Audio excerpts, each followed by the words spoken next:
전 학교에서 오랫동안 평생 가르치는 일을 하다가 늦게 목회를 시작했습니다만 그래도 개척교회도 한 2개 정도 개척교회 목회도 했고 또 중형교회도 한두 개 담임을 했습니다.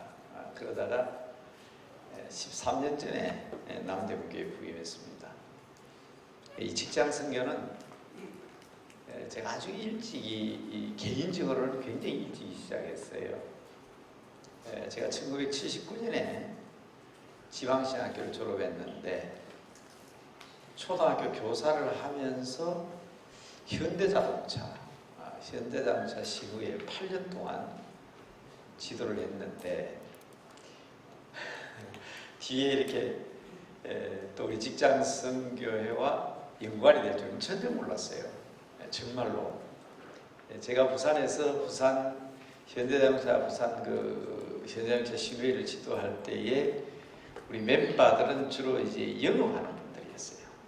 자동차 영업하는 분들이었는데 참 재미있었어요. 그리고 저는 그것으로 끝난 줄 알았거든요. 부산 지역에 우리 현대자동차 시구회가 주관해가지고 직장 연합 찬송 경연대회도 하고 또 여러 가지 이런 행사를 했지만 다시 우리 장로님 또 우리 정경 회장님들이 저를 여기에 그냥 대표회장이라는 자리로 막 갖다 넣으실 때 이게 하나님의 뜻이 아니겠나 생각했는데 요 사이는 이렇게 글을 쓰고 연구를 하면서 이래서 그러셨구나 오늘도 점심 먹으면서 우리 장로님께서 교회는 은퇴하고 또 그만두는 일이 있어도 직장 선교는 목사님 평생 하셔야 됩니다. 그래야 되겠죠?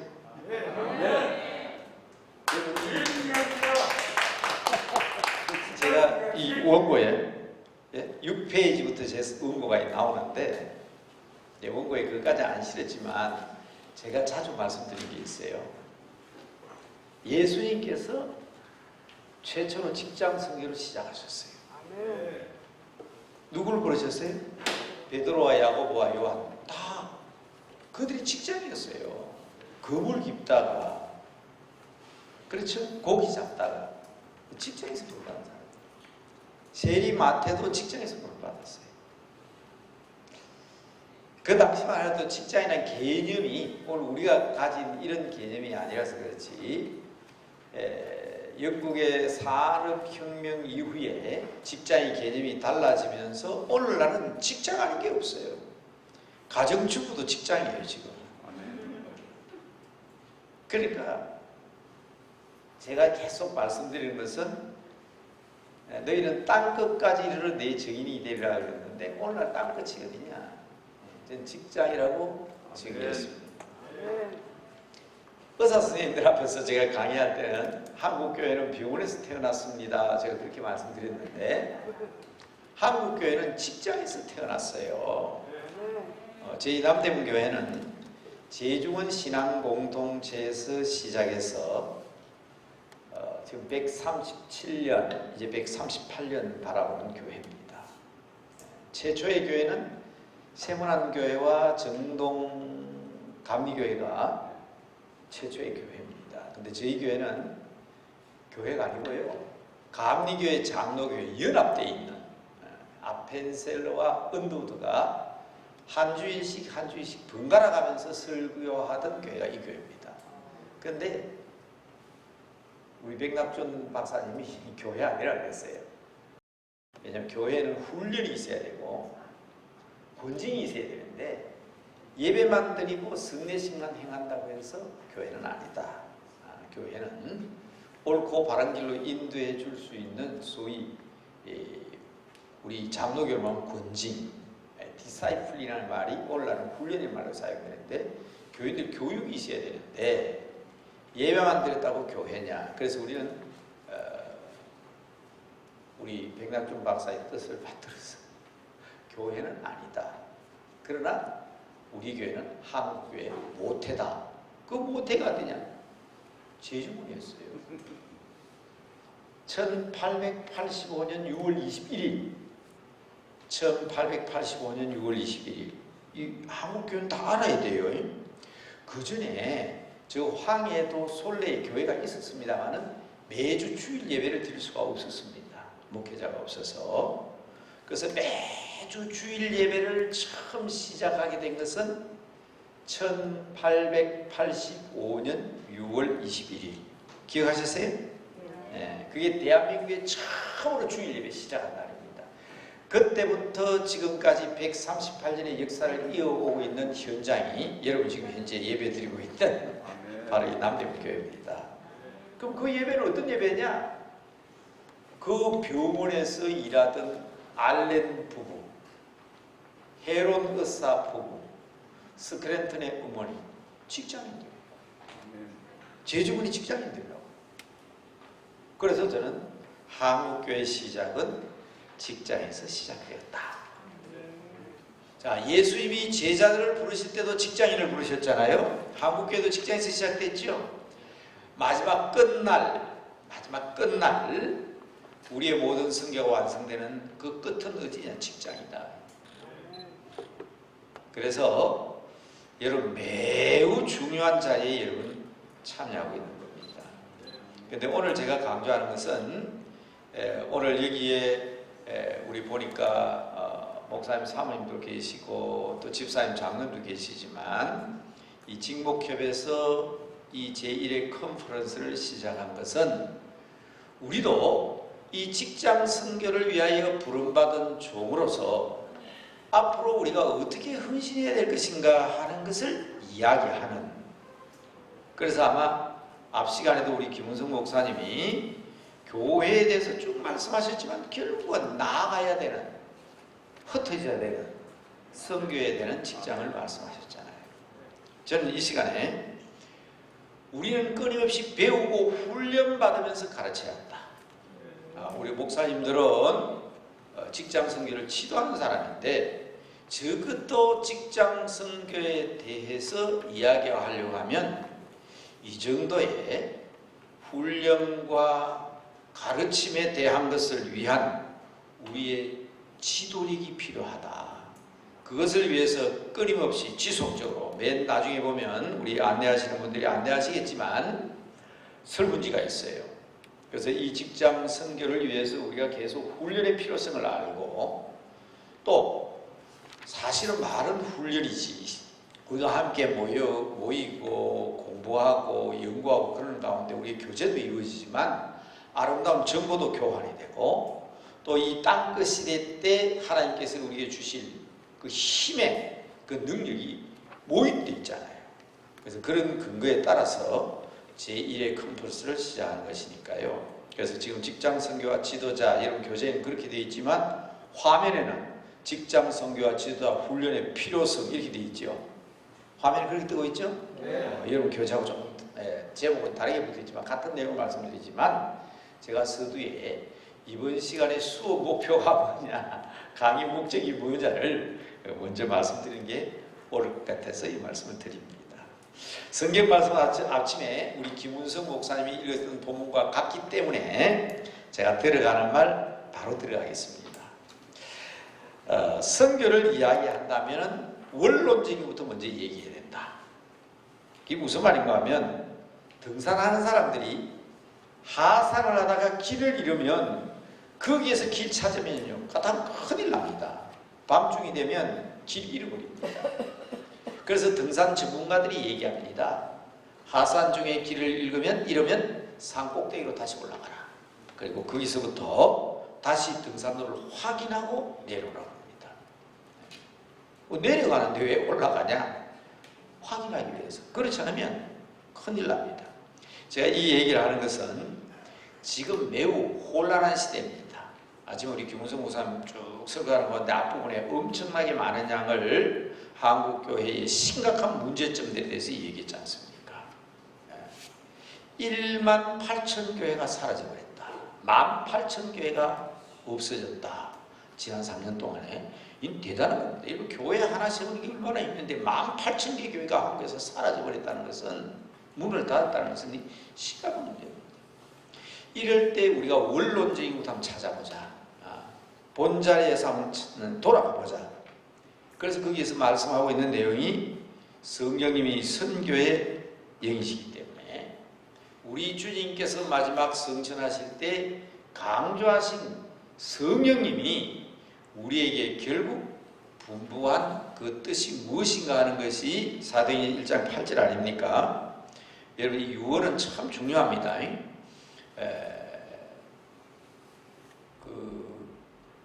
우리 신앙의 또 신학의 가장 원초적인, 산꼭대기 올라갈 때 가장 원초적인 부분을 제가 원문에는 안 실었지만은 그 그림 한번 띄워줘 보세요. 아마 여러 번 여러분들에게 말씀드렸는데, 신앙과 신학의 근원.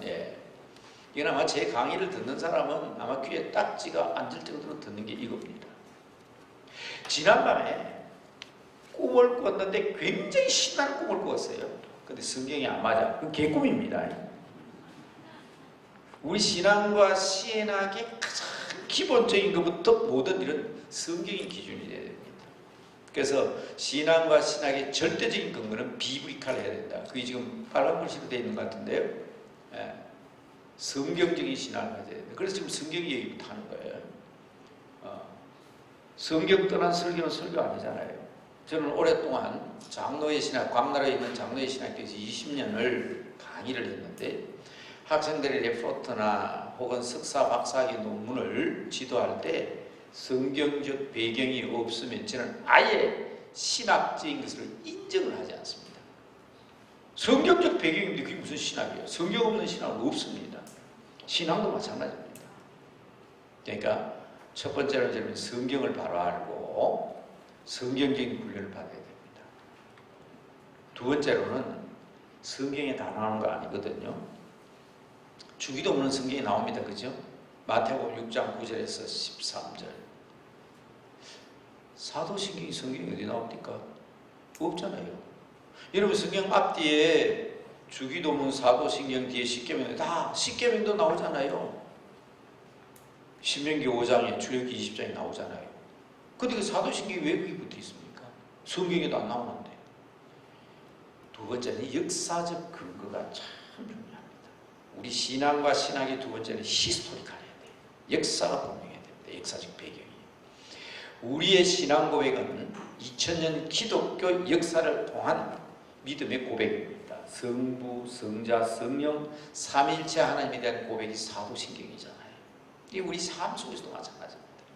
그래서 여러분, 우리 직장선교에 나오면 직장선교 40년이다, 30주년이다, 기념행사도 그럴 때 뭐 그게 그렇게 중요하냐 그러실 수 있지만 아닙니다. 이 역사적인 배경이 굉장히 중요합니다. 우리 교회는 개척한 지 10년밖에 안 됐는데 10년의 역사 중요합니다. 우리 역사를 지금 만들어가는 겁니다. 잠시 후에 제가 성경 배경을 설명하겠습니다만은 사도행전은 교회 역사거든요. 근데 그게 지금 계속 쓰여져가고 있지 않습니까? 우리 신앙은 역사적인 관점에서 봤을 때 내 신앙이 어떤 위치에 있는가 깨닫는 게 참 중요합니다. 근데 세 번째, 프랙티컬 해야 된다는 말은 무슨 말인가 하면요, 우리의 신앙과 신학이 바람 잡는 소리 하지 말라는 거예요. 이 관념적인 사변적인 소리 하지 말라는 거예요. 신부님들은 제가 이런 발표를 하면 저한테 정식으로 항의하는 분들 계셨어요. 목사님 그 조금 잘 못 알고 계신 겁니다. 중세교회가 왜 타락했습니까? 우리가 왜 개혁교회인 기독교로 우리가 개혁하지 않으면 안 되었습니까? 신학교에 앉아가지고 연구한다는 것이 바늘 갖다 놓고 이 바늘 끝에 천사 몇 마리 앉냐? 천사, 바늘 끝에 천사 몇 마리 앉는가? 우리 신앙생활은 무슨 관계가 있어요?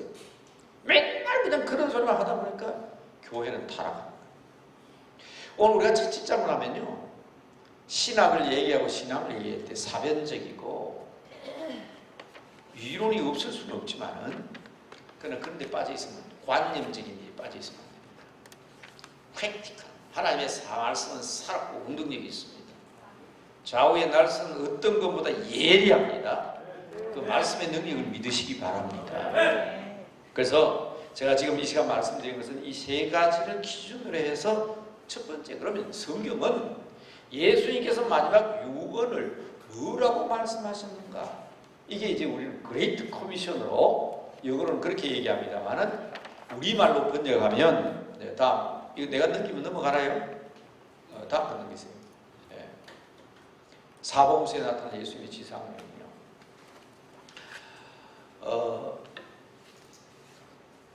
이 그레이트 커미션을 우리 어른들은 번역할 때, 옛날 우리 조상들은, 우리 믿음의 선배들이 번역할 때 이것을 위대한 명령, 대명령으로 번역한 것도 있지만 우리 선배들이 이것을 지상명령이라고 그랬어요. 이를 짓자 위상자, 가장 큰 명령이다 이 말이에요. 위에 있는 명령이 그 말입니다. 조금 더 우리가 이해하기 쉽게 번역하면 유언이에요. 유언보다 더 무서운 명령은 없습니다. 그 말 안 됐던 청개구리도요, 엄마가 내 뇌가에 묻으라고 뇌가에다 물어버렸잖아요. 그렇죠? 항상 엄마 말하는데 거꾸로 하던 놈인데 산에 가라 하면 들어간다고 그러고, 어린이 동화책에 보면 엄마 개구리가 개굴개굴 하니 아들 개구리가 굴개굴개 그랬다면서요. 그런 놈도요, 내가 죽고 달라면 뇌가에 묻으라고 뇌가에 있다고 그랬잖아요.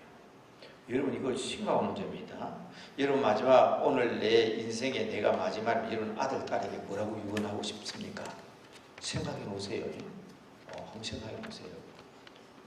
나는 아들 딸 듣는데 입이 그랬습니다. 나는 죽을 때 마지막 숨 거둘 때 너희들에게 무슨 말을 해야 될지 모르겠다. 아마 딱 이 말을 할 것 같다. 예수 잘 믿으라. 그거 꼭 지켜야 될 말이에요. 저는 장례식장에 가면 꼭 그렇게 축복합니다.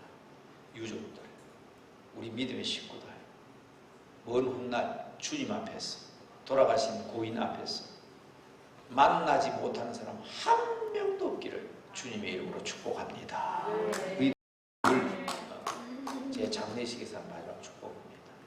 이 자리에서 여러분들이 드리고 싶은 말씀은, 우리가 다 지도자고 목회자들이고 또 직장 현장에서 지도하는 목사님들이지만은 마지막 그날 주님 앞에서 만나지 못하는 사람 한 명도 없기를 주님의 이름으로 축복합니다.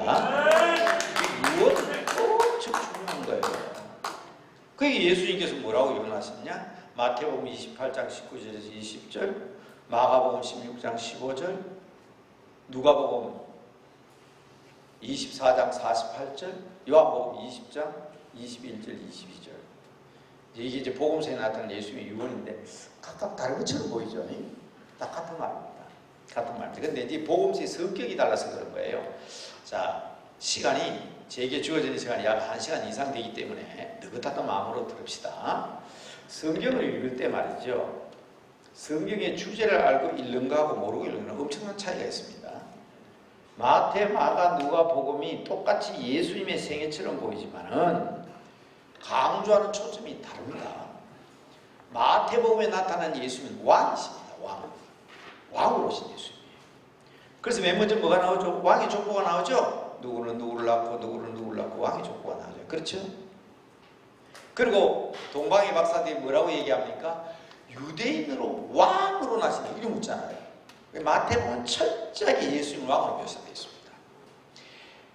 예수님의 마지막 명령도 왕의 명령입니다. 하늘과 땅의 권세를 가진 내가 너에게 마지막으로 명령한다고 되어 있잖아요. 그러니까 마태복음의 특징을 아시면 마태복음의 마지막 지상명령의 의미를 알게 됩니다. 왕의 명령은 불복종하면 큰일 나요.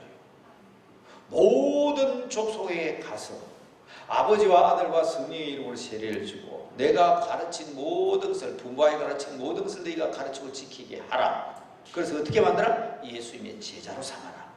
여러분, 우리 성경에는 너희는 가서 모든 족속으로 제자를 삼아 순서가 그렇게 돼 있죠? 예, 우리 목사님들이시니까 아시잖아요. 헬라 보셨으니까. 헬라 원문에는 주동사는 제삼아랍니다. 나머지는 전부 다 분사형입니다. 꾸미는 동사입니다. 가서 제자 삼고, 가르쳐서 제자 삼고, 지키게 해서 제자 삼고, 세례를 주어서 제자 삼고, 목적은 제자 삼기입니다. 그래서 여러분, 우리 직장 선교에서는 이 제자 훈련을 굉장히 중요하게 생각하고 있습니다. 다른 어떤 데보다도 우리 직장 선교 모든 거다 TOT란 말을 쓰잖아요. 그 내용이 뭡니까? 다 제자 훈련이죠. 이 왕의 훈련이기 때문에 그래서 우리는 확실한 분명한 성경적 근거에 의해서 TOT에 대해서 설명을 해달라고 해서 제가 TOT란 말을 쓴 거 아닙니다. TOT란 말을 그거하고 원어를 가져와봐라 하고 가져왔더니 나오더라고. 그래서 제가 2페이지 보면 잠깐 소개하고 있는데 1단계는 경건훈련과 개인전도, 2단계는 팀훈련, 3단계는 지도자 과정. 그렇게 되어 있더라고요. 그래서 이거 이제 예수님 3년 동안 한 거 아닌가 똑같냐? 그래서 예수님께서 마지막 이 명령을 하신 것이다. 이론적으로 확실한 겁니다. 자, 그러면 마가복음은 뭡니까? 마가복음은 예수님 왕 아닙니다. 종입니다. 종. 나는 섬김을 받기 위해서 온 것이 아니라 섬기러 왔다. 마가복음 누가 썼어요? 마가가 썼죠. 그런데 마가복음을 읽으면 이제 이 얘기를 듣고 나서 마가복음 잘 읽어보세요. 베드로 냄새가 풀풀 나는 게 마가복음입니다. 그래서 마가복음의 별명은 베드로복음입니다. 베드로가 말이에요. 예수님 따라다니면서 온갖 소리 다 했잖아요. 근데 예수님 딱 돌아가시고 난 뒤에 제자가 나왔는데 왜 내가 그걸 몰랐을까? 후회가 가득합니다. 그래서 자, 목사님들이니까 옛날 신학교 때 마가복음의 특성 배울 때 어떻게 배웠죠? 마가복음은 엔티-아포스토입니다. 반제자 사상이 담겨져 있습니다. 왜냐하면 제자들이 우리가 너무 못나가지고 선생님을 너무 잘 모시는 후회가 가득합니다. 그래서 마가복음에는요, 부끄러운 얘기가 엄청 많이 나옵니다. 발가벗고 군병들이 따라오니까 팬티도 안 입고 말이야 고집을 뻗치고 도망가는 것도 마가복음에 나와요. 마태복음이나 누가복음에는 엄마가 얘기합니다. 선생님 거기 들어가면 큰아들은 작은아들은 좌우편에 아닙니다. 마가복음 제자가 직접 얘기합니다. 이 제자들의 못난 모습이 그대로 드러납니다. 그래서 엔티-아포스토 반제자 사상이 나타났습니다. 이건 베드로의 고백이 담겨있기 때문에 그렇습니다. 가장 중요한 것은 뭔가 하면 그분은 섬김을 받으러 오신 분 아니라 철저한 종으로 오셨구나. 그래서 마가복음 16장 15절에 너희는 온 천하에 다니면서 이랬잖아요. 온 천하에 다니는 거 뭡니까? 종이잖아요. 종. 노동이죠. 노동. 그 벌써 명령이 좀 다르지요. 온 천하에 다니면서 만민에게 복을 전가하라. 이 예수님의 마지막 유언이 마가복음에는 종으로서의 예수님이 종으로서 우리가 섬겨야 될 부분들을 얘기하고 있습니다. 그래서 종된 예수가 여러분 마가복음 생각하십니다. 누가복음은요 의사잖아요. 이방인이죠. 바울을 따라다니다가 왜 마가가 베드로 냄새 나냐 그것도 좀 아실 필요가 있죠. 이 마가라는 사람은 엄마가 다락방을 내놓아서 거기서 예수님이 성찬식을 했어요. 근데 마가는 직접적으로 예수님 보기는 봤겠지만 만나서 대화하는 그런 사람이 아닙니다. 어린 아이였어요. 자기 엄마가 다락방을 내놨을 뿐이고. 그런데 그 여인의 동생이 바나바입니다. 회삼촌이잖아요. 그래서 바나바 따라오고 선교 갔다가 아직도 젊어가지고 배기지 못하고 1차 여행 때 돌아오는 게 마가입니다.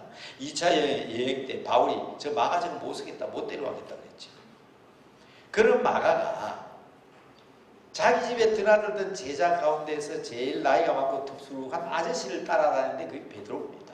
왜냐하면 우리 늦게 신학하신 분들 계시잖아요. 특히 우리 직장 선교 목사님들은 직장 생활 하시다가 목회하신 분이 많기 때문에 늦게 공부하신 분 많아요. 제일 공부하면서 제일 고생한 게 뭐죠?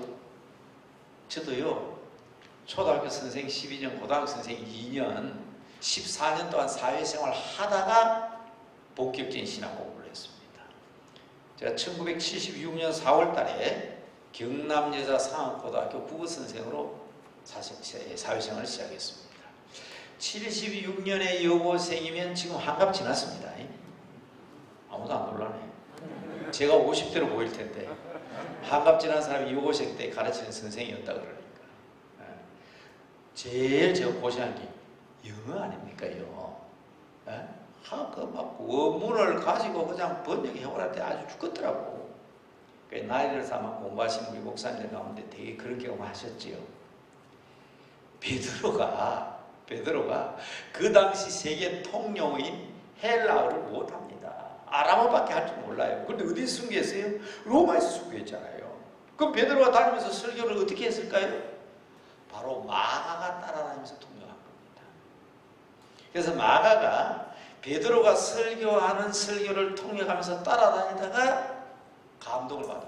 베드로는 얼마나 예수님에 대해서 후회를 하고 있습니까? 그러니까 그 내용 그대로 쓰다 보니까 마가복음은 베드로 냄새가 나는 좋은 복음이에요. 근데 누가는 아니에요. 누가는 과학자고 의사입니다. 인간적인 눈으로 바라봤는데 우와, 예수님은 하나님이신데 이렇게 신실한 인간일 수 있을까? 자, 제 얘기를 들어보면 얼른 이해가 됩니다. 마태복음, 마가복음, 요한복음에 안 나오는 누가복음에만 나오는 이야기들이 있다고. 돌아온 탕자의 이야기, 선한 사마리아 사람의 이야기, 그렇죠? 삭개오의 이야기. 어떻습니까? 부자와 나사로의 이야기. 누가복음에 나오죠. 그러니까 누가복음에 나타난 예수님은 인간 예수입니다. 인자복음. 마태복음은 왕이니까 사자복음이고요.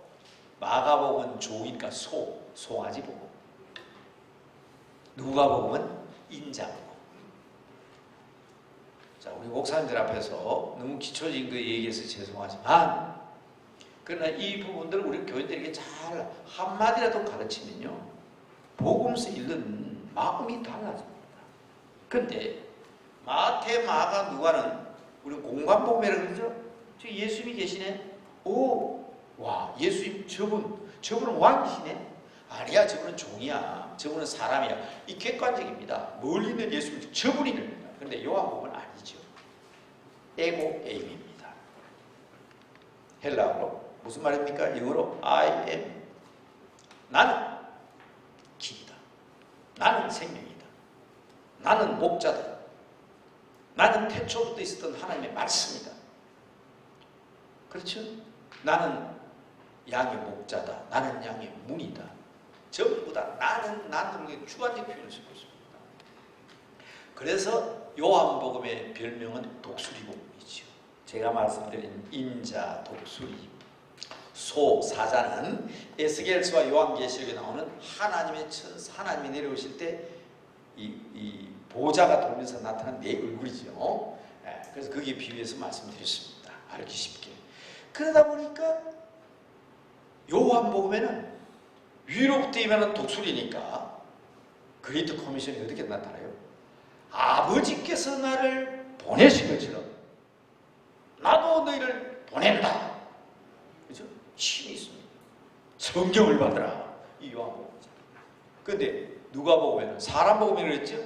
너희는 이 일의 증인이다. 증인, 사람이다. 그 말. 증거하는 사람이다. 그 말이죠.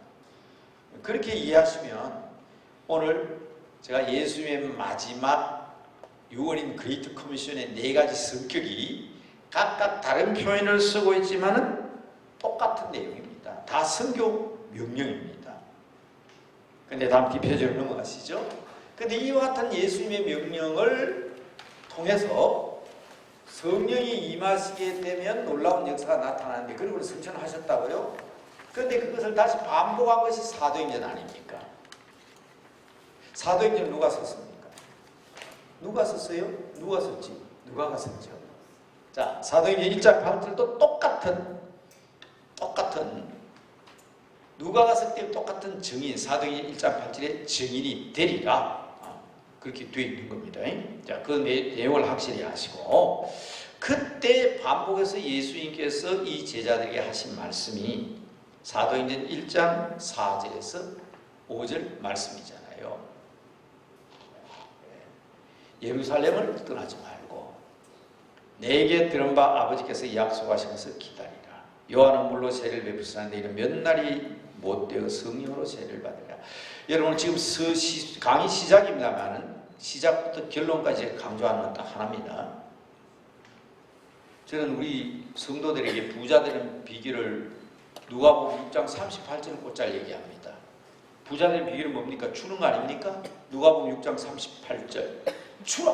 그리하면 너희에게 줄 것이니 후히 되어서 누르고 흔들어 넘치도록 너희에게 안겨주리라. 맞죠? 여러분 주는 사람들 되시기 바랍니다.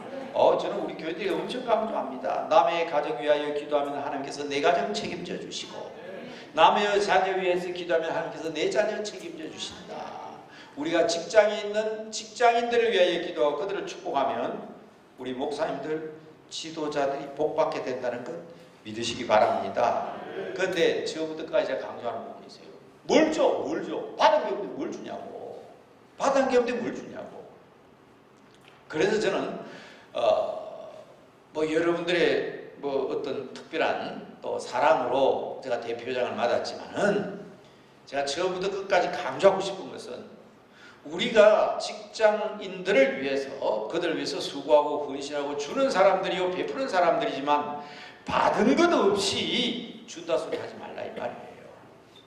그러니까 우리는 끊임없이 받아야 합니다.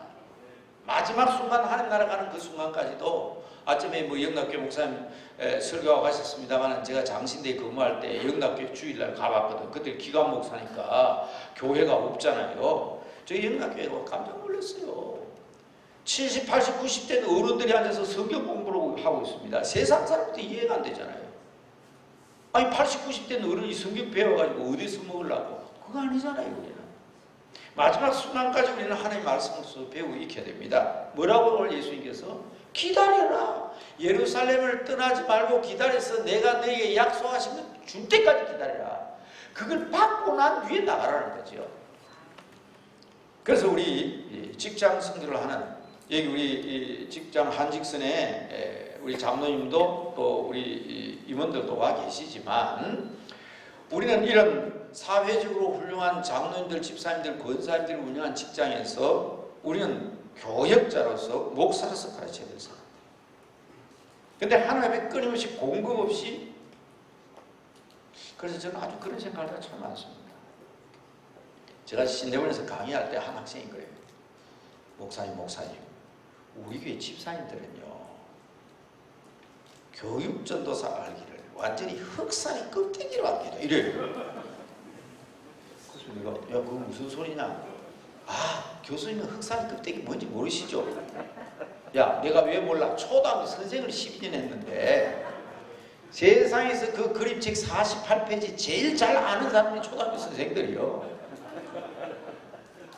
안 믿는 사람들은요, 토요일날 수업 마치고 차 타고 나면 월요일날 4명이 차 타고 나는데 월요일 4명이 그대로 들어온다고. 이해 못한 사람 무슨 말 못하는 사람 할 수 없고. 그런 제가 흑살이 껍데기 뭔지 모르겠어요.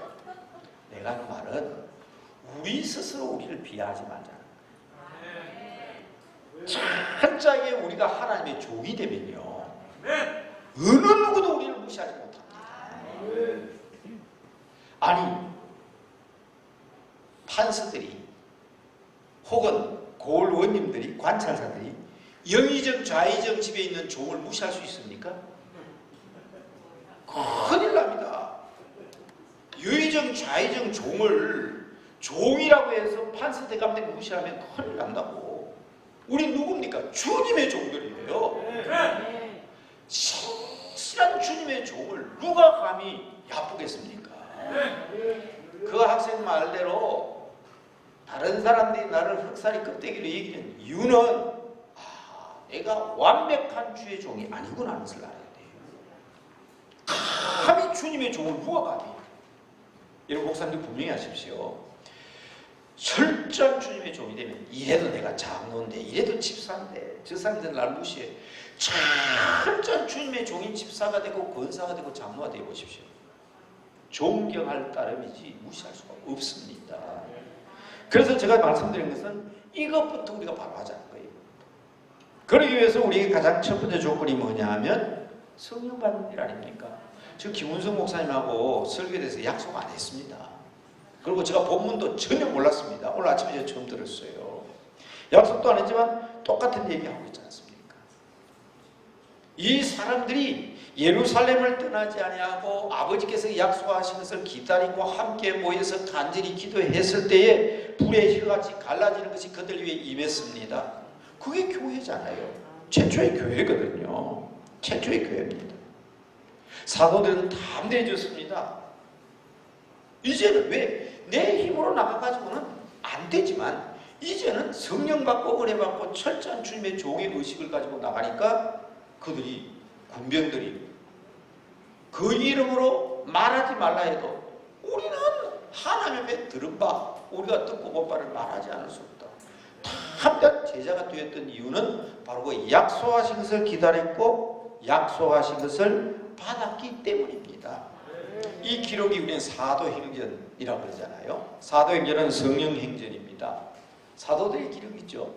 여러분 정말 중요한 것은 우리의 위치가 얼마나 중요한 것을 아셔야 합니다. 사도행전은 학자들 두 개로 분류합니다. 그렇죠? 사도행전 1장부터 12장까지를 피터스 액처라고 합니다. 베드로 행전. 물론 베드로 얘기만 나오는 건 아니지만은 사도들의 행전이니까 그 중에도 베드로를 중심으로 한 행전이 사도행전 1장부터 12장까지입니다. 그리고 13장부터 28장을 Paul's Acts, 바울 행전이라고 그러죠. 근데 중요한 것은 Acts 29, 사도행전 29장 아닙니까? 사도행전은 교회 역사인데 교회 역사 사도행전 28장 끝나면 안 되잖아요. 성령의 역사가 사도행전 28장 끝나면 안 되잖아요. 그러니까 이 역사가 계속돼야 되는 겁니다. 여러분 여기에서 예배를 드리고 있으니까 제가 지금 저희 교회 13대인데 저희 교회 3대 목사님이 김익두 목사님이십니다. 그때 김익두 목사님이 목회를 하는 당시에 저희 남대문교회는 지금 바로 밑에 세브란스 빌딩 그 자리가 저희 교회입니다. 여기는 의사들의 세브란스 의사들의 사택지고요. 교회 부임해가지고 남대문 교회 남대문 옆을 지나가는데 한 젊은이가 앉아 있어요. 가만히 앉아 있어.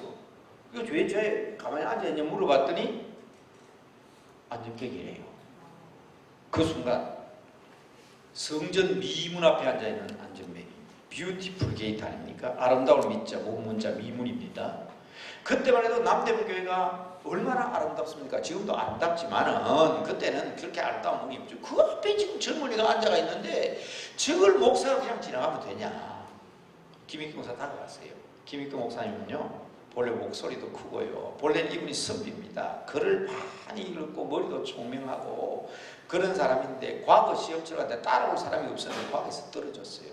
빽이 없어가지고. 아버지가 화병이 나가 돌아갔었어요. 화가 나가지고 모든 걸 다 포기하고 깡패가 된 사람입니다. 길거리에서 사람들 두들겨 패고 시장 가는 사람들 물건 빼앗고 술 마시고 그러다 예수 믿은 사람이에요. 그러니까 선비 출신인 동시에 깡패 출신이에요. 아까가지고 기도하려고 일어나라 해가지고 안 일어나면 이 사람들 지나가는데 남대문에 사는 이 참비스럽잖아요. 그래서 안 왔어요. 그 사람은 아무 것을 뛰고 뜁니다. 어디로? 저 사람이 아무도 없는 뒷골 보고 아까 자놔놓고는 그때 이제 아무도 사람 없으니까 외칩니다.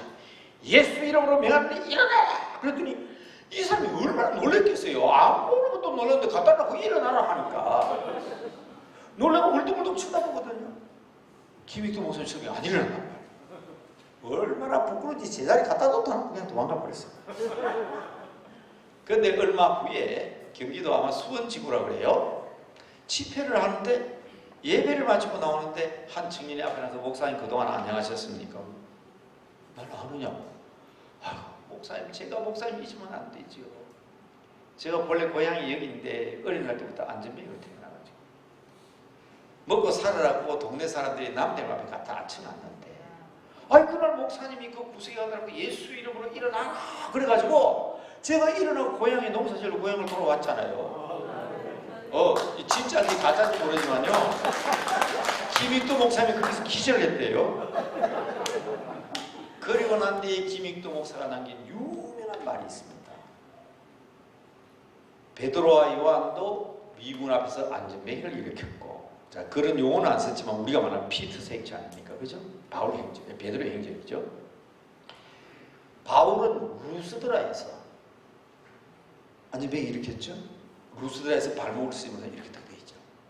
이게 바울 행전인데, 아우 액처. 우리들의 시대, 사도행전 29장의 시대에 이런 일이 일어나지 않으면 되겠냐? 그래서 그때부터 이분이 그냥 부흥회를 인도하고 영성지도대가 뛰어다니기 시작했는데 그분의 외치는 설교문이라고 그렇게 나옵니다. 베드로는 요바에서 다락방에 올라가가지고 들어오가라 하는 도르가라 하는 미안합니다. 도르가라는 과부를 살렸고 바울은 유도고라는 청년을 다락방에서 살렸는데 여러분 뭐 요새만은 그 다락방 아닙니다. 김익두 목사님이 이 시대도 다락방의 역사가 나타난다. 그래가 봉해를 다녔는데 1925년인가 아마 1915년인가 25년 동아일보에 보면 기사가 나와요. 김익두 목사가 가는 곳마다 신유의 은사가 나타나고 놀라운 능력이 나타난다고 해서 이게 참말인가 거짓말인가 해가지고요 기자들이 몰래 미행을 하면서 조사를 해봤더니 실제로 신유의 역사가 나타나더라. 신문이 그렇게 일간신문에. 근데 우리 교회는 좀 부끄러운 일이죠. 근데 그 뒤에 한 구절이 더 붙어 있어요. 그럼에도 불구하고 남대문교회 젊은 지성파 청년들은 우리 목사가 신비주의 운동한다 하여 배격하더라. 그것이 한 구절 붙어 있어요.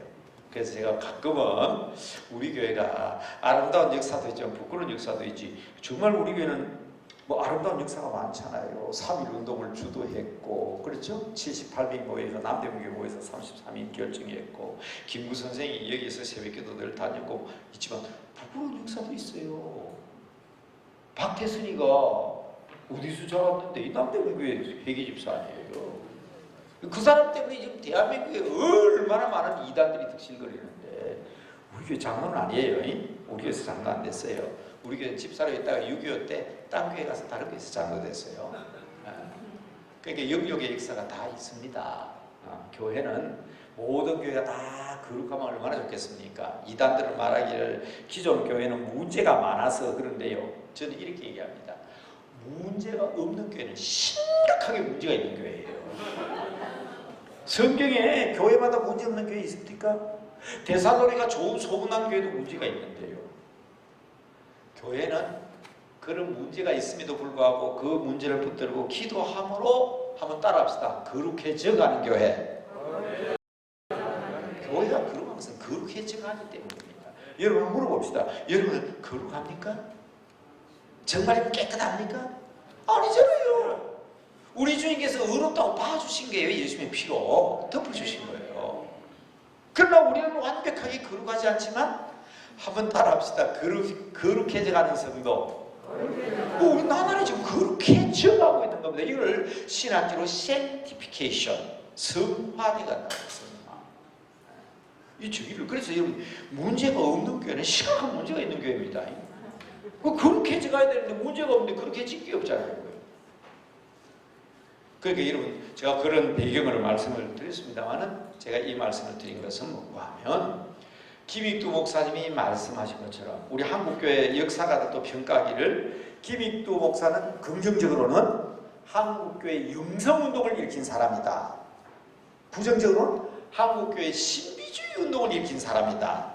양극단적인 평가를 하고 있습니다. 그런데 저는 분석할 때 우리 원로 목사님 그러시더라고.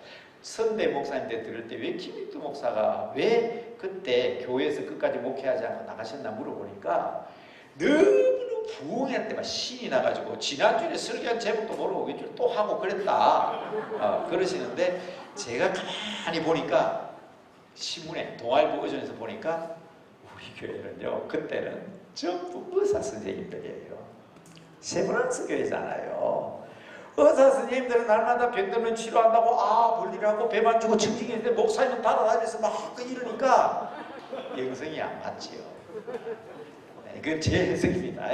근데 책에 나오는 게 제 해석이 아마 김익두 목사님은 그 당시 청년들이 교회 청년들이 다 세브란스 의사들이고 또 의과대학생들인데 세브란스 경내에 있는 병원이잖아요. 교회잖아요. 아마 그래서 그럴 것이다. 근데 제가 말씀드린 것은 이 사도행전 29장 김익두 목사님 말씀대로 그때는 Acts 29 김익두 목사님 그런 말을 안 썼어요. 제가 이 Acts 29의 말을 쓰는 것은 제가 학교 다닐 때 우리 온누리 교회에 하영조 목사님 방에 보니까 뒤에 붙여놨더라고요. Acts 29 사도행전 29장 무슨 말입니까? 지금 우리가 사도행전 29장을 쓰고 계십니다. 여러분의 사도행전 29장이 우리가 가지고 있는 66권의 성경 속에는 들어있지 않지만, 제가 두 번째 히스토리, 역사가 중요하다고 그랬잖아요. 하나님 앞에 섰을 때 아름다운 역사적 기록이 되기를 주님의 이름으로 축복합니다. 이 선교의 시작과 끝은 교회로부터 시작되었습니다. 성령님이 임함으로 비로소 교회가 됐잖아요. 사람들이 모였다고 교회인가요? 아니잖아요. 사람들만 모이면 교회가 아니라, 오늘 김은성 목사도 아침에 똑같은 얘기 하시던데, 성령이 임하시지 않으면 교회가 아니라고. 하나님의 태초에 사람을 흙으로 쫙 만들었어요. 그냥 버려두면 뭐예요? 찰흙공작. 그렇죠. 그냥 버리면 찰흙공작이 사람 아니잖아요. 하나님이 그때 생기를 싹 불어넣고 사람이 됐잖아요. 똑같습니다. 성령이 임해야 아름다운 역사가 일어나는데, 이 아름다운 역사가 딱 일어나면서 예루살렘 교회가 딱 출생했는데, 바로 교회가 시작되자마자 뭘 했냔 말이에요. 성령이 임하니까 각기 다른 방언으로 말하기 시작하니까 메소포타미아에서 온 사람, 메대에서 온 사람, 각지에서 온 사람들이 우리말 한다 모여가지고 복음을 들었지 않습니까? 교회는 시작부터 한번 따라합니다. 선교로 시작된 교회. 이거는요 절대적으로 교회의 목표에서 잊어서는 안 됩니다. KWMA에서 평신도 선교운동을 올해부터 전개합니다. 거기에 제가 챕터 때 글을 썼는데, 이 교회가 선교입니다. 선교하지 않는 교회는 교회 아닙니다. 제가 한 말이 아니고요. 에밀 브루너라는 사람이 한 말이에요. 불이 타야 불인 것처럼, 받아 적어놓으세요. 필요하면. 여기 나오는 거 모르겠는데, 불이 타야 불인 것처럼, 타지 않는 불은 불이 아닌 것처럼, 선교해야 교회지, 선교하지 않는 교회는 교회가 아니다. 아이고 목사님, 우리 교회는요 교인 수가 20명 30명밖에 안 되는데요, 선교사들 이름 갖다 놓고 기도하고 그 사람들이 다 선교사를 임명해서 직장을 보내서 네가 선교사다 의식이 확실하면 그 교회 맞아요. 왜 교인 수가 적어서 선교가 안 됩니까? 10명 5명 모여도 그 사람들이 직장 선교사 의식을 가지고, 아이고 직장이 없는데 나는 가정주부다. 제가 분명히 있습니다. 21세기에는 주부도 직장입니다. 아닙니까? 여러분 일 쓸 때에, 직업 쓸 때 뭐라고 씁니까? 주부 쓰잖아요. 그런 의식을 가지고 있습니다. 그게 아니면 선교가 아니라는 것을 분명히 해야 됩니다. 예루살렘 교회의 특징은요, 이 참 짧게 하는데 아침에 얘기 좀 반복하기 참 미안한데, 예루살렘 교회는요 모이기만 하는 교회입니다. 분명히 성령이 하면 예루살렘과 온유대와 사마리아 땅까지 나가라 그랬는데, 흩어지는 교회 되라고 그랬는데, 원심력까지 90년 똘똘 유대인들끼리 뭉쳐있습니다. 유대인들끼리. 헬라파 유대인과 히브리파 유대인들이. 그래서 7가지 특징이 있습니다. 제가 한번 짚어볼까요? 기, 찬, 말, 교, 뜻, 감, 봉. 못 알겠죠? 여러분 그 중간에 8페이지 중간쯤 보면 예루살렘 교회를 본받아야 한다. 이가 다음 표를 하는데, 그 첫자들을 제가 얘기한 겁니다. 기차죠. 기, 찬, 말, 교, 뜻, 감, 봉. 기도하는 교회, 찬송하는 교회, 말씀 듣는 교회, 교제하는 교회, 떡을 나누는 교회, 감사하는 교회, 봉사하는 교회. 외우세요. 근데 이 7가지 특징하면 다 모이기만 하는 거예요. 왜 이렇게 모이기만 하냐? 그래가지고 어떤 일이 벌어집니까? 수대반이 순교하잖아요. 야고보가 목배임을 당하잖아요. 아이고 여기 있다 죽겠구나. 그래서 나가서 세운 교회가 안디옥 교회입니다. 안디옥 교회는 선교하는 교회입니다. 구성원들이 다양합니다. 다양한 모습을 가진, 올라 말하면 다양한 직장을 가진 사람들이에요. 바나바 정상적이고 점잖은 유대인 교사입니다. 사울 예수님 핍박하던 사람입니다. 13장 4장 13장 1절에 나오죠. 니게르, 그 말은 니그로, 그 말 무슨 말입니까? 흑인, 구레네 사람, 무슨 말이죠? 초놈. 그래서 예수님 십자가 때도 이 초놈 하나가 구레네 시몬의 십자가 대신 메고 갔잖아요. 게다가 마나엔, 그토록 싫어하는, 유대인들이 싫어하는, 그러나 왕이에요. 분봉왕. 같은 유모 젖동생이라면 대단하죠. 구성원이 다양하잖아요. 최초로 그리스도인이라는 이름을 들은 교회가 안디옥 교회입니다. 완전히 예루살렘 교회는 완전히 다릅니다. 구성원이 다르죠. 최초의 그리스도인 이름을 들었죠. 그 다음에 선교하잖아요. 바나바와 바울을 세워 안수하여 성전으로 파송합니다. 금식하며 기도합니다. 자, 그래서 여러분 초대교회 그러는데 초대교회는 예루살렘 교회만 생각하면 안 됩니다. 그래서 거기다 하나 적어놨죠. 제가 뭐라고 적었죠? 예루살렘 교회 더하기 안디옥 교회는, 그 오늘의 교회 하면 안 되고요. 여러분 교회 이름이 들어가야 되는 거예요. 네. 예루살렘 교회 더하기 안디옥 교회는 남대문 교회 이래 돼야 됩니다. 자, 지금 제가 얘기해 볼 테니까 여러분 교회 이름 한번 넣어보실래요? 자, 한번 해보겠습니다. 제가 앞에 할 테니까 답은 여러분 얘기하세요. 더하기 했더니 답이 나옵니다. 예루살렘 교회 더하기 안디옥 교회는 남대문교회 들리지? 남대문교회 있어요 여기. 여러분 직장 선교하는 모든 현장에서도 이것 절대로 있으면 안 됩니다. 그래서 우리는 안디옥 교회를 초대교회로 같이 이 두 개가 구심력과 원심력이 함께 존재해야 된다. 모이는 교회와 흩어진 교회가 함께 존재하는 초대교회의 모습을 안디옥 교회 초대교회 맞아요. 근데 말입니다. 자, 9페이지로 넘어가죠. 근데 여러분 이 교회의 본성을 이해하기 위해서 우리는 교회 중심의 신앙생활을 해왔던 사람들입니다. 그렇기 때문에 더더욱 강조합니다. 그래서 더 우리는 더 많은 바깥의 일을 감당하기 위해서 교회가 일을 해야 되고, 또 우리 직장인을 위한 선교 목회자들이 바로 이 일을 바로 깨닫고 감당해야 합니다. 예수님 당시엔 교회가 없었습니다. 마가복음, 누가복음, 요한복음 교회란 단어 한 번도 안 나오잖아요. 그 어디 교회가 나옵니까? 예수님 당시 교회가 없었으니까. 마태복음에는 교회가 한 번 나옵니다. 마태복음 16장 18절. 영어로 할까요? 예수님께서 이렇게 말씀하셨습니다. 바요나 시몬아 네가 복이 있다. 내가 너의 터 위에 믿음의 반석 위에 I will build my church입니다. I will이라고 했잖아요. 교회 없어요. 내가 네 믿음의 반석 위에 I will build 그랬어요. 내 교회를 세우겠다고 말씀하셨고, 또 아까 제가 우리 남대문 교회는 초기에 교회라고 할 수 없는 이유가 나오는데 그게 이제 성경적 근거는 마태복음 18장 17절입니다. 어떤 사람이 잘못하면 야 너 그러면 안 된다. 교훈을 그 사람이 깨달아야 되는데 그 사람이 깨닫지 못하면 어떻게 하라고요? 교회가 쓰여. 그 교회가 나와요. 그 교회는 치리하는 모습을 얘기합니다. 그 우리 남대문 교회는 세문안교회 정동감리교가 생기기 이전에 예배는 드렸지만 교회 아닌 이유는 그게 없었어요. 이 성경적 근거면 그걸 저는 확실하게 저도 인정합니다. 그래서 저희 교회 교인들에게 최초의 교회는 아니다. 제가 강조하는 거예요. 교회는 아니다. 그러나 교회의 역할을 감당하는 역할을 했다. 그게 뭐 성전과 해당이잖아요. 성전은 제사장 중심으로 모였던 사두개인들 중심으로 형성된 그룹입니다. 그래서 예수님 당시에 참 괴롭혔던 무리 가운데 제사장 무리인데 사두개파가 있는데 그 사람들은 성전을 중심으로, 이 사람은 예루살렘에만 성전이 있기 때문에 이 사람들은 꼭 하나님 앞에 영광 돌리기 위해서는 제사만 지내야 된다고 하던 사람들이에요. 2시 반까지죠. 2시 반까지죠. 제 강의가. 저 시계 보고 깜짝 놀랐어요. 그 다음에 2시 20분까지 합니다.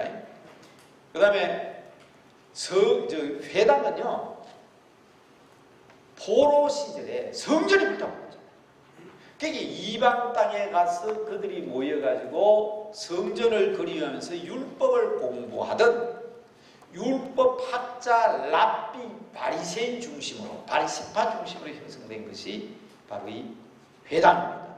그런데 아셔야 될 것은 예수님께서는 예루살렘에 가시면 성전에 들어가셨고 나사렛이나 가버나움이나 갈릴리에 가실 때는 회당에 들어가셨습니다. 두 개 다 인정하셨습니다. 그래서 여기도 제가 하나 공식을 만들어놨죠. 어떤 공식? 성전 더하기 회당은 교회다. 이 교회는 이 두 개의 요소가 있습니다. 왜 이 말씀을 드리는 거 아니?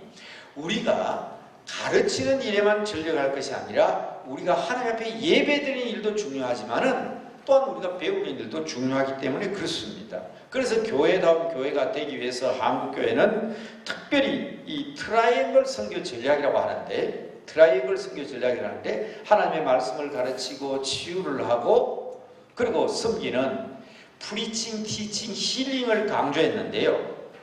그 가운데 제가 이 그림으로 그려놓은 것은 바로 여러 가지 방법으로 이야기를 하지만 우리들이 추구하는 개개인의 신앙적인 성장을 위해서 추구해야 되는 것은 첫째, 업데이트 되어야 되겠다. 업리치, 하나님의 말씀, 예배를 통해서 하나님과 접근하고 우리끼리는 인리치가 되어야 된다. 코이노니아, 인리치가 되어야 된다. 그래서 지금 제가 이 한국 직장인 우리 목회자 협의회 대표회장을 맡은 지 몇 년이 됐지만 우리가 이렇게 모인 적이 없어요. 우리 한직선 모임에 우리가 같이 가서 모였지. 인리치가 돼야 돼요. 코이노니아가 되고 서로 교제가 돼야 됩니다. 거기에서 힘을 넣었을 때 아웃리치가 생기는 거예요. 예, 물론 초대교회는 디아코니아라는 방법으로 사회 봉사를 이야기했지, 봉사라는 표현을 썼지만 우리가 직장을 섬기고 또 우리가 일하고 있는 직장인들, 우리가 목회하고 있는 직장인들을 위해서 우리가 봉사하는 것이지 이건 아주 중요한 것이라서 지금 시간이 급하니까 이제 넘어갑니다. 그래서 이 그림도 여러분 꼭 기억해 주시길 바라고 성경을 얘기할 때 되게 M1, M2, M3를 얘기하는데 막 어떤 목사님들 보니까 그게 막 설명을 복잡하게 그렇게 하면 안 돼요. 그 1, 2, 3 붙은 것은 장애물이 하나일 때는 M1이고 장애물이 두 개일 때는 M2고 장애물이 세 개일 때는 M3로 이해하시면 됩니다.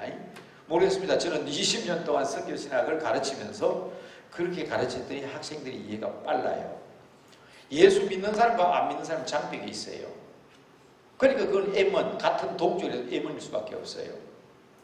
그러나 우리가 국경을 넘어가면 M2가 돼버려요. 왜? 국경을 넘어가서 안 믿는 사람, 기독교 문화와 안 기독교 문화 M1 하나 있고 국경 하나 있잖아요. 민족이다라고 그러면 M3가 되죠. 그런 방법으로 이해하시면 됩니다. 그런데 제가 지금 오늘날 심각한 문제를 알아야 되겠다 싶어서 이제 10페이지의 그림을, 이건 제가 그린 그림이지만은 이건 여러분 오늘날 현장에서 굉장히 중요한 겁니다. 제가 아까 말씀드릴 때 우리가 직장 선교를 하고 또 제자 훈련을 한다고 하지만 장애물이 있습니다. 이제 세계 역사적으로 보면 2000년 역사 동안 나타난 것을 제가 그림을 그려놓은 겁니다. 국경을 넘어가는 지리적 경계를 넘어갈 때에 복음만 들고 넘어가야 되는데 정치와 경제에 빠지게 되면 식민주의자가 돼요. 여러분 저 보령에서 오신 분 계시지만 구출라프 선교사는 우리 한국에서 굉장히 자랑스러운 선교사입니다. 그러나 세계 선교 역사에는 굉장히 안 좋은 사람으로 평가하고 있습니다. 이유는 그겁니다. 뭐냐 하면 아편전쟁 때 중국과 영국이 전쟁할 때에 통역을 누가 했나? 구출라프가 했어요. 그리고 홍콩이 영국으로 들어가 버렸잖아요. 뭐 얼마 전에 반환됐지만 99년 동안 영국이 지배 아래 있었습니다. 그때 중국 사람들이 선교사는 제국주의의 앞잡이다. 그 대표적인 사람으로 계속 구출라프 이름이 오래됐습니다. 통역하면 됩니다. 그래서 순수한 복음이 아니라 정치적인 것이나 경제적인 이유 때문에 소위 말하는 착취라는 형태를 자꾸 얘기하죠. 선교사들은 아주 착취를 하는 제국주의 앞잡이다 하는 그런 소리를, 참 이거 아마 제가 생각할 때는요, 예수님 오실 때까지 우리는 억울하죠. 우리는 억울하지만 이 누명을 벗을 길이 없는 것 같아요. 왜냐하면 인도에 선교사가 들어갔는데 그만 인도가 영국의 식민지가 돼버렸잖아요. 필리핀을 미국이 독립시켜가지고 미국 선교사 보냈는데 필리핀이 미국 식민지 돼버렸잖아요. 결과적으로 그렇게 되니까 이건 예수님 오실 때까지 그 누명 벗을 수 없을 것 같아요. 억울하죠. 우리는 아니라고 변명할 수 있겠지만 그러나 변명이 안 통할 것 같아요. 그 다음에 두 번째로는요, 이 토착 문화를 뛰어넘어야 됩니다. 이 토착 문화와 합해지면 혼합주의가 되고요, 타 종교, 제 종교와 구별이 안 되면 종교 다운주의가 됩니다. 여러분 저는 동양 철학을 공부한 사람입니다. 인도 철학을 공부했고 중국 철학을 공부한 사람입니다. 여러분 저는 타 종교에 대해서 누구보다도 깊이 있게, 그리고 스님들과 무당들과 같이 하셔서 동양 철학 박사학위를 공부한 사람입니다. 근데 여러분 어떤 일이 있어도 종교 다운주의 맞습니다. 이 시대 다운주의 시대 맞죠. 옛날에 이론주의잖아요. 공부 잘하면 최고지. 그 축구해가지고 먹고 살겠냐, 야구해가지고 먹고 살겠냐, 음악하면 클래식이지, 그때 통기타가 먹고 살겠냐. 지금은 아닙니다. 지금은 공부 잘하는 게 최고 아니에요. 다원, 말을 딱 얻어버립니다. 다원주의 시대예요. 근데 지금 뭐라고 얘기합니까? 모든 종교는 다 똑같이 기독교는 왜 구원이냐. 속으면 안 됩니다. 여기 종교 붙으면 안 됩니다. 예수 그리스도 외에는 절대로 구원이 없습니다. 이게 우리의 철저한 복음, 예수 그리스도는 구원이 없습니다. 그리고 우리 직장 선교를 하다 보면 안 믿는 사람들을 상대하게 되고, 그래서 제가 일부러 이 경계를 그려놓은 거예요. 물론 선교 방법은 다양합니다. 지금 다 설명 못 드리죠. 밑에 보면 바울의 선교 전략을 제가 5개를 요약해놨는데, 바울은 언제나 거점이 있었습니다. 우리 직장 선교는 다 거점이 있습니다. 여러분 직장마다 여러분 일하는 거점이 있죠. 두 번째는 홀로 하는 선교는 없습니다. 바울은 절대로 혼자 안 갑니다. 감옥에도 혼자 안 갑니다. 신라와 같이 가고요. 감옥에 사람이 없으니까 오네시모 구원시켜가지고 독립자 만들고요. 그리고 로마서 16장 보십시오. 그 수많은 무수한 사람들 보십시오. 하나님이 하나님이 하시지만 하나님이 사랑하시는 사람들을 통해서 일한다고 꼭 기억하시기 바랍니다. 그런데 제가 말씀드린 바울의 선교는 다양했습니다. 방법이 다양했고 융통성이 있었습니다. 종교 다원주의는 절대로 인정할 수 없지만은 다양한 방법과 다원화 방법은 우리가 선택해야 된다는 것을 말씀드리는 것입니다. 바울이 지나간 자리에는 흔적이 남았어요. 꼭 흔적이 남습니다. 그게 교회였습니다. 이해가 안 되죠. 왜냐하면 바울은 선교 회고, 교회는 모달리티고, 이 모달리티와 소달리티가 우리 한국에 막 싸웁니다. 근데 그렇지 않습니다. 여러분 교회가 이 소달리티 바울과 연합해서 일하게 될 때 교회도 성장된다는 것을 말씀드리기 위해서 바울의 선교 전략 5개 중에서 5번 문제를 꼭 기억했으면 좋겠습니다. 교회를 세우는 바로 바울 같은 소달리티 선교사를 통해서 직장 선교사라고 외부 선교를 할 때 내 교회도 잘하는 것이다. 다시 말씀드릴까요? 남의 자녀 위해서 기도하면 하나님께서 내 자녀를 책임져 주시고, 남의 가정 위해서 기도하면 내 가정을 책임져 주시듯 우리 교회만 소중한 것이 아니라 우리가 교회에 해야 될 이 일을 감당하게 될 때 목사가 축도를 하잖아요. 이거 축도란 말은 우리말이 좀 잘못된 것 같아요. 그래서 저희 교단에는, 우리 통합교단이 이거 참 잘못된 기류를 했어요. 이거는요, 강목선언입니다. 이건 내가 하는 거 아니에요. 젊은 목사가 나이 많은 장로 앉혀놓고 있을지어다 그럴 수 있느냐 그러는데, 그 목사가 하는 거 아니에요. 하나님의 복이, 성삼위 하나님께서 이제 내가 너희를 세상으로 보낸다, 가정으로 보낸다, 직장으로 보낸다, 세상으로 선교사로 보낸다, 이제 성부, 성자, 성령 하나님이 너희와 함께 있으리라 하고 선포하는 겁니다. 그러니까 매주일마다 이 선교사 파송식을 하고 있는 거예요. 네, 그 내용을 말씀드렸습니다. 이제 한 10분 정도 남아서 마지막으로 이거 큰일 났네. 10페이지, 11페이지는요 다음에 합시다. 다음에 하고, 제가 이제 마지막 12페이지, 우리가 지금 오늘 우리가 이 모인 것은 중요한 목적이기 때문에 12페이지는 선교 지도자의 모델 모세에 대해서 좀 얘기해야 아마 결론이 될 것 같습니다. 이게 뭔가 하면, 애굽으로 내려가면 안 돼요. 아브라함이 애굽으로 내려갔다가 마누라를 뺏겼어요. 수치당했다고. 분명히 거짓말 했잖아요. 이 내 마누라 하자고 미라요. 거짓말하고 수치당하게 돼 있어요. 그런데 거기서 끝나는 게 아니라 그날 밤에 바로왕이 죽을 뻔했어요. 야, 너 왜 너 마누라 데려가냐? 남에게까지 피해를 주죠. 그래서 아브라함이 자기 마누라 찾아가지고 올라갑니다. 어디로? 베델로. 성경 잘 읽어보세요. 창세기 12장 13장 읽어보시면 그 일이 있고 난 뒤에 아이와 베델 사이로 올라갔다고 했어요. 야곱이 숫곳으로 내려갑니다. 뭘 하죠? 분명히 성경에 나와 있습니다. 자기를 위하여 집을 짓고 짐승을 위하여 우리가 지었다. 그 사람은 아들 12에 딸 딱 하나 있는 거예요. 그 딸이 하몰 족속에게 욕을 하잖아요. 얼마나 기쁜 일입니까? 아들들이 다 살인자가 되잖아요. 자, 그 뒤에 야곱이 외치는 말이 있습니다. 베델로 올라가자. 예수님께서도 비유로 말씀하셨어요.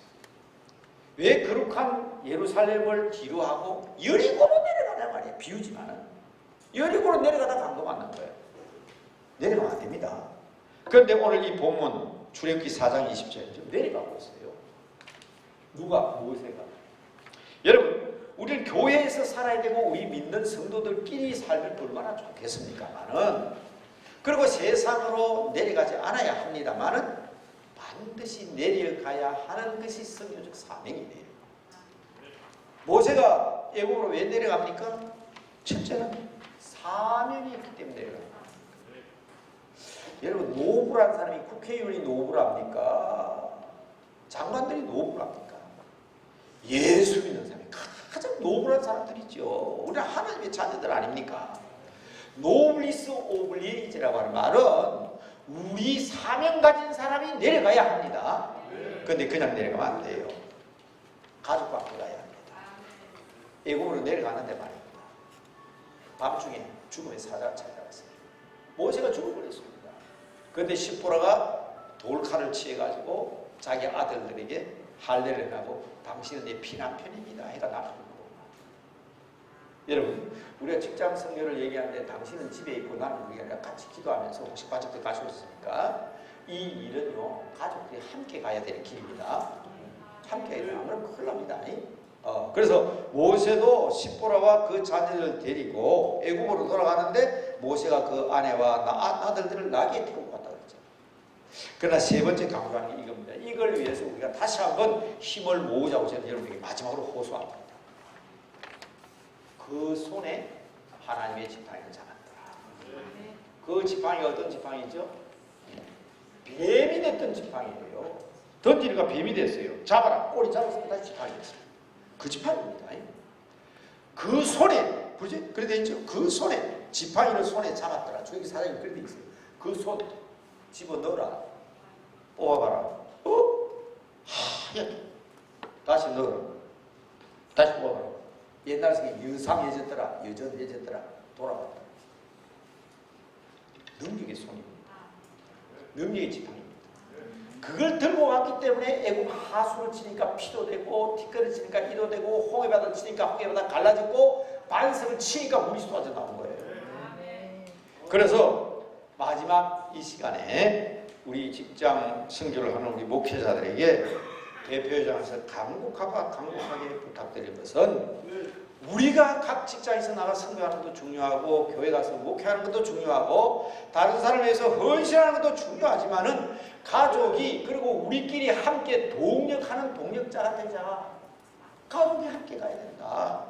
그리고 우리는 머물러 서서는 안 된다. 우리는 마지막 우리 장로님 이사장 명예이사장 장로님께서 제게 말씀하시는 목사님 교회 목회는 그만두더라도 우리 직장 선교 손모시면 안 됩니다. 제가 그 말씀 듣고 이거예요. 사명이 있는데 아니 내가 우리 집에서 편안히 쉬는 것도 좋겠지만 미디안 광야에서 이쁜 섹시 데리고 목자 치고 양떼들 데리고 노는 것도 좋겠지만 내려가야 하는 겁니다. 애국으로 오늘 이 복잡한 세상을 해서 내려가야 합니다.